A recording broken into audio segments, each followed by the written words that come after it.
I don't remember his name. Wait, hold on. Sorry. Sunday. What's Sunday got to do with anything? Sorry? No, I haven't. Do you want to summarise his work for me? I'm guessing you have. I wouldn't be able to put it in a comprehensive way. Okay, give your best shot. Well, no, I think it's best that I just share the video. Yeah, fair enough. I wouldn't want to mischaracterize what you said. I also don't feel like I'm in a position to do it. But I'll share it with you. That's absolutely fine. I just wanted to say that I super respect your work, by the way. What's your name, bro? I'm from a Muslim, but I do respect your work a lot. Emir. Thank you very much, Emir. I just think it's a healthy debate. Yeah. I'm not siding with anyone. I think God gave us reason to listen to arguments and then we judge for ourselves. But it's nice to hear two sides of the argument. And I totally think that is what Speaker's Corner is meant to be about. I want to be recorded like this. So put the cameras on me, guys. Yeah. And blur out that little bit when you had him. Yeah. Stand there so I can get you short. Okay. So just getting Bob, yeah? So I would say to you, bro, he says he doesn't want to be on camera. I can't make. So I can pick up his voice. I can't do anything about that. So my point to you is that I agree with you. People should use their reason. And I would suggest to you two things. Firstly, if Jesus Christ was really crucified, absolutely Islam is false. Secondly, there are 11 non-disputable facts that happened in the first century. The historians agree about. These, if the Quran was true, the Quran and Muslims don't have an answer for all of those facts. They have an answer for 3, they don't have an answer for others. But the fact that those historical events are true presents a problem for Islam. Because they are true, it means that if the Quran was true, they should not have happened. But they did happen, which strongly suggests that the Quran is false. Right? And so these facts are these. Christ was crucified. Christ was buried. The apostles were in despair about the fact that their Lord was crucified. The tomb a few days later was found empty. The first Christians taught that they experienced a literally risen Jesus Christ. They made that the central part of their message. Because they made that the central part of their message, the Christian movement was born, that they started to venerate Sunday as opposed to Saturday as a holy day of veneration, that James, who doubted that Jesus was the Messiah, became a Christian, that Paul, who persecuted the church, became a Christian, and that they, and I can't remember the 12th or the 11th, but there you've got a whole bunch of facts that, if the Islamic story was true, cannot be accounted for. There's no explanation as to why these things happened. But they did happen. And because they happened, it actually presents a proof that the Islamic story is false. Now you need to use your reason and investigate that claim. I will go away. I look at this diligently, but I'm not in a place to debate. That is absolutely fine. Let me give you a gift. I always like sincere people. But if the gift could be with an email to share this content with you. Yeah, I'll give you my email as well. That's absolutely. You come across open enough as well. Yeah, absolutely. Look at things. Amir, have you got a Bible? No, I actually do have a Bible. Yeah, you have a Bible. Let me give you something else then. If you've already got a Bible, there's no point me giving you a Bible. When you finish with Bob, can I engage with you just on the mic, not on the camera? I can hear your voice. I'm here really as a spectator. Yeah, but it's good to hear your spectating what you think of being at Speaker's Corner. We can't see you because I'm focused on him. No problem. This I ask you. Okay, bro. Let me give you a little gift. Sorry. Bear with us 1 second. There you go. You can read that over a cup of coffee. It'll take you minutes. Great. Bob, can I ask a question? Yeah. I'll be here next Sunday anyway. All right, let's talk next Sunday. Yeah, absolutely. More than welcome. Yes. Yes, of course. God bless. You mentioned like 11 facts. Yeah, 12. 12 facts. Yeah. One of them, for example, would be like you said it was buried, for example. Yeah, it was buried. You said it's indisputable. Can you just like walk through the evidence of it? Okay. So I don't know, bro. I don't think so. So in answer to your question, why is it an indisputable fact that Christ was Christ was buried, right? I'm going to give you. So here's the reasons. If you look at Roman law about how to treat those who are punished, or if you look at the writings of Josephus Flavius, that talks very explicitly about what happened to crucified souls, and then you cross-reference that with Matthew, Mark, Luke, John, and Paul. They all the two sources, like the Dagesta, the Roman law, and the writings of Josephus show that burying was normative even for condemned criminals. So it just fits the background. Yeah, it gives a background paradigm into which Matthew, Mark, Luke, and John all state Christ was buried. They're all independent. And they're independent and they're early. So it's all first century documentation, it's all first century evidence, and except for the Roman law, which is second century, but it's talking about what happened before. And the fact is, if you've got independent early evidence all stating something about history, historians have no reason to doubt it. So what we have, like four gospels And Paul's writings. Yeah. And they're all independent. They're not relying on each other. They're saying Jesus was buried, and in addition to that, it just fits the context of that's how Romans used to do things. Yeah. So that's what makes it independent. That's what makes it strong. So the context is the writings of Josephus Flavius, the writings of Roman law about how to deal with criminals, but also you've got a third piece of evidence, which in 1968 they found an ossuary. An ossuary is a burial box. Okay. And it was a burial box, and on the ossuary it says, these are the remains of Johanan, who was crucified by Pontius Pilate. And inside the box you find an ankle bone, and on the ankle bone you can still see the nail of crucifixion. So what you've got is two non-Christian documents and a historical archaeological evidence that all demonstrate that the crucified were buried. And then in addition to that, you have 5 sources, independent, that state that Christ was crucified and that he was buried.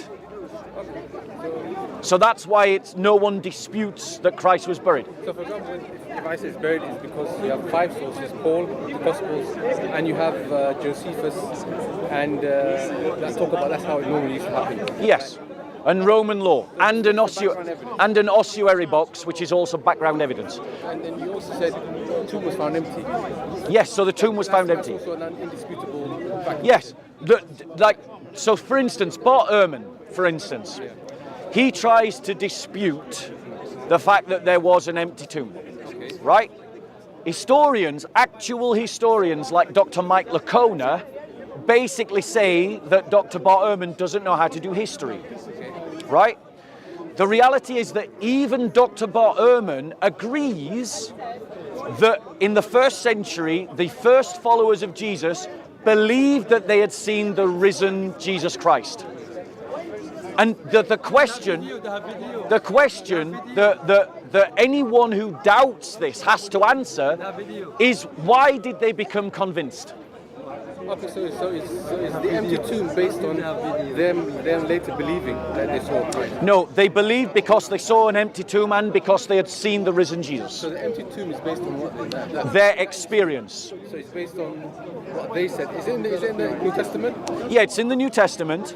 But the thing that you've got to understand is that these beliefs about the resurrection of Jesus predate the New Testament. People don't believe in the resurrection of Jesus because of the New Testament.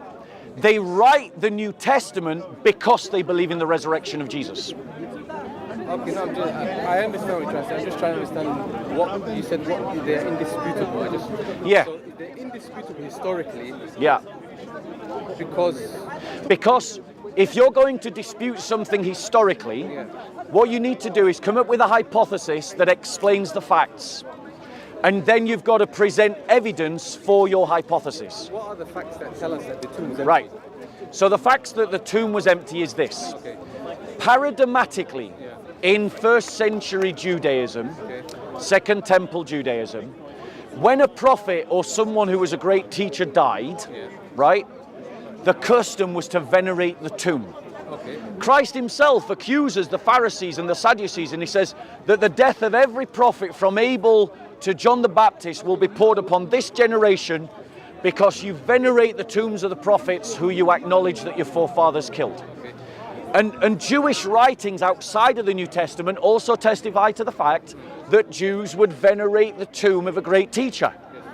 So if Jesus Christ died and his followers believed that he was a great teacher, but he didn't rise from the dead, in that cultural milieu, what would be the most natural thing for them to do? They just venerate the grave, right? They just venerate the grave, but they don't. Now what they go on to do is to proclaim that Christ had risen from the dead. That's your first evidence. Your second evidence is that the claims about Jesus' resurrection was not the only claim that was made in the first century. There was an alternative argument that was made from the first century that the apostles stole the body.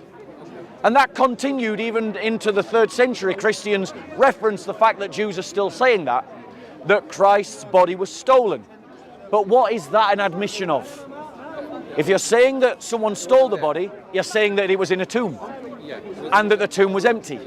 So that's your second evidence. Okay? So this is the reason why we have good, solid reasons to believe that that tomb was empty. The tomb was empty because it goes against what was normally the case. Yes. And it was also empty because we know from Flavius and from Roman law that it was normative to bury those that had died. And we also know that the Gospels and the writings of Paul all testify to the burial. I just wanted to know that. Yeah, that's fine. What was the other one? So that was one example. Another example is that the early Christians, the Jewish Christians, venerated Sunday as a holy day. Now, you don't sound like an ignorant man. What is the holy day for the Jews? Saturday, the Sabbath. So why would you start venerating the first day of the week as a special day? Good question. Well, Christians have an answer to that question. It's because they believe in the resurrection. The story is true. So Jesus was never crucified. It was someone else, right? And whatever happened to this other body, not to Jesus. Why then, if that's true, do people believe that Jesus rose from the dead? And why do they start to venerate a Sunday? From the Islamic perspective, what reason is there for that to happen? Let's ask this Jew. I'm ignorant. Tell me, here's a Jew, right? Is there any Jewish reason that you can think of in the Torah or in the prophets for Jews to venerate the Sunday as a special day? None. Seventh day, the Sabbath, Saturday. Right. Friday night, 4th of Saturday. There you go. No reason. Right? But the first Jewish Christians started to do it. Why? Well, I have an answer. It's called the resurrection. The Quran has no answer for the fact. The fact of the Jewish Christians venerating a Sunday makes no sense if the Quran is true. But the fact is still there. The fact is that the Jewish Christians do venerate the Sunday, and there's no Quranic reason for them to do so. What is the evidence that they venerated on a Sunday? Is it based on the Great question. The evidence is that if you read the book of Acts, which is a first century document written by Christians, talking to Christians about what Christians did, they state that they would gather in one another's homes on the Lord's day and break bread. So it states very clearly on the first day of the week, the Lord's day, they would gather and celebrate their Christian faith. That's first century evidence. It's not just that though. You also have church tradition. In the Didache or in the writings of the church fathers, Sunday is held up as an important day. So we've got that from 1st and 2nd and 3rd century documentation about the practices of Christians. This is why no historian disputes the fact that Christians venerated Sunday as a holy day. But as you just heard from my Jewish friend, there's no Jewish reason to do that. which means that something happened to those Jews that convinced them that Sunday was a special day. If the Quran is true, then there is no reason for that to happen, but it did happen. Does the Quran dispute that particular? Yeah, the Quran says Jesus was never crucified. Okay. And if he was never crucified, he was never resurrected. All of those things didn't happen, but they did happen. And since they did happen, you've got a problem for the Quran. Because history is demonstrating that the Quran is talking fiction when it says Christ was not crucified and he didn't rise from the dead. Do you understand the argument? I understand the argument. What's the other one? What was the other one? So we've talked about the veneration of a Sunday. The second one is that the very first Christians all proclaimed that they had literally seen Christ rise from the dead. There is no reason for them to do so if the Quran is true. No, I'm not talking about Quran. Let's put the Quran. Like, for example, like, what is the basis of that? You said again, is that based on the New Testament? Okay, right. Based on Josephus? Right. So it's not based on the New Testament evidence. Remember, Yeah. Or is it based? Christians don't believe in the resurrection because of the New Testament. They write the New Testament because of the resurrection. Because of that? Because of the resurrection. What you said is that, for example, them believing that Yes. they saw, that's a historical fact. That is a historical fact, yes. But then what would be the historical evidence for Right, that fact? so the historical evidence is this. The fact that the church proclaimed the resurrection, which is in an indisputable historical fact, the fact that the church did that, right, and then went on to write about it in their Gospels and write about it in their letters of Paul, demonstrates that that is a belief that predates the New Testament. It predates Paul. So what the historical fact is that they believed they saw The resurrection, and they went on to teach it. Okay. So, no, the thing is, you don't just have to take my word for it. Even scholars that doubt the resurrection do not doubt that the first apostles had an experience that was transformative. What the historians would say, I think, is they would say that there were people that believed that. Yes. So that would be the historical fact. you Great. said. That is exactly what I'm saying. Right? So my point And is, that belief is recorded where? in the Gospels and in the writings of Paul, Oh, there you go. and then in the writings of the Church Fathers. So my point to you is, and this is so my point to you is, the question that you have to answer is, given the fact that they did believe that, the question is, why? Now, the problem for you as a Muslim is this: if the Quran is true, then there was no reason for them to believe that at all, because Jesus was never crucified, and therefore he could never have risen from the dead. I don't know much about the Quranic That's fiction, fine. but That's fine. I just wanted to know what is it based on. Because Yeah. what would you say, for example, is there like evidence within the text? Because I'm sure like the Muslims, they will say to you that all the Gospels are unreliable. Yeah. So would there be something that would like override that, for example? Like Yes. you say this particular aspect is Yes. this. Okay, you can dispute Yes. all of it, but this particular aspect is solid. The reason why Muslims say that you don't need to believe the Gospels aren't true, is because they don't get history. And they don't deal with this historical fact. The historical fact is, Christians didn't believe in the resurrection because someone wrote the Gospels. They wrote the Gospels because they believed in the resurrection. So when a Muslim says, when a Muslim says, well, we can't trust the Gospels, the reality is that's actually irrelevant to the question of the resurrection. The belief in the resurrection predates the Gospels. I understand. And I'll give you an example to that, to prove that, to demonstrate that. Paul writes his letters to churches. And one of the churches that he wrote to was the church in Rome. This church was not founded by Paul. So he wrote to Christians that he did not start about beliefs that they had, which means that they had that belief before he wrote the letter to them, and that demonstrates that the belief predates the letter. Okay, and did they share the same beliefs as him? About the resurrection, yes. All right. So there's your evidence.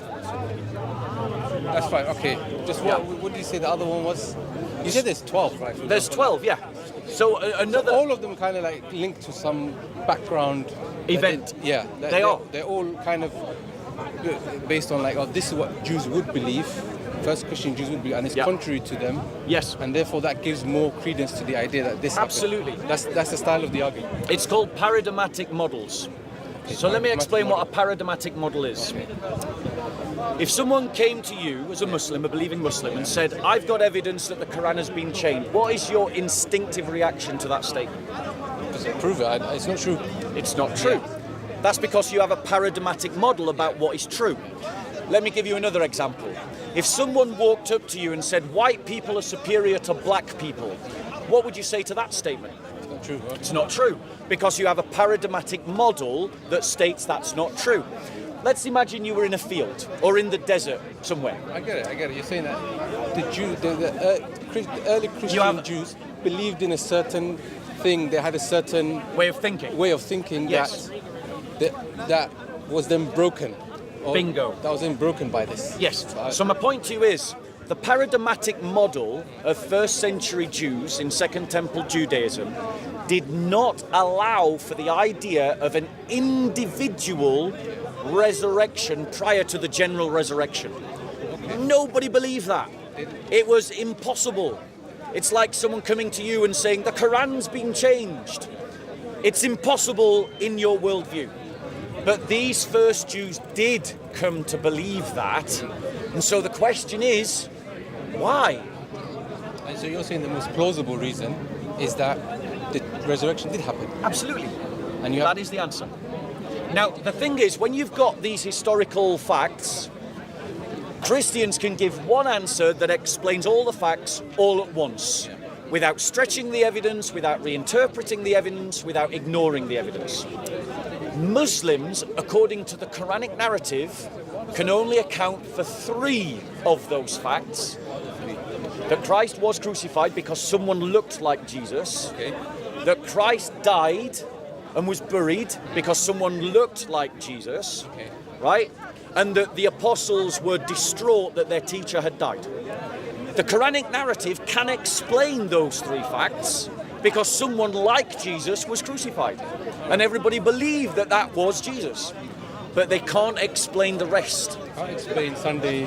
They can't explain the Sunday. They can't explain the empty tomb. They can't explain the centrality of the resurrection to the message of the church. They can't explain the fact that this message was the birth of the church. They can't explain the fact that Jesus's resurrection was proclaimed in the same city that everybody knew he died in.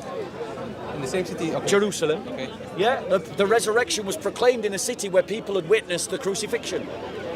Right? But yet the people, and they can't explain the fact of the veneration of the Sunday. They can't explain the fact that James, who was a skeptic about Jesus, the half-brother of Jesus, became a founding father of the church. James, the brother of Jesus. He became the leader of the church in Jerusalem after Peter went off to do missionary work. And they can't explain that Paul, who was a persecutor of the church, became a Christian. All of those events can be explained if you believe in the resurrection. None of them can be explained if you don't believe that Jesus was resurrected. But they did happen. Okay, yeah, that's what I was trying to get back to. Like, what would all of those facts I wanted to ask you were, what is it all based on? Yeah. And so I get it now. Yeah. Because you said 12 indisputable facts, and a lot of them are based on the Jewish background. Yes, very much so. That's actually really key to the entire argument, is that my argument makes more sense when you understand first century Judaism. So what do you say to those Muslims that say, I don't believe it, all your sources are corrupt anyway? Right. That would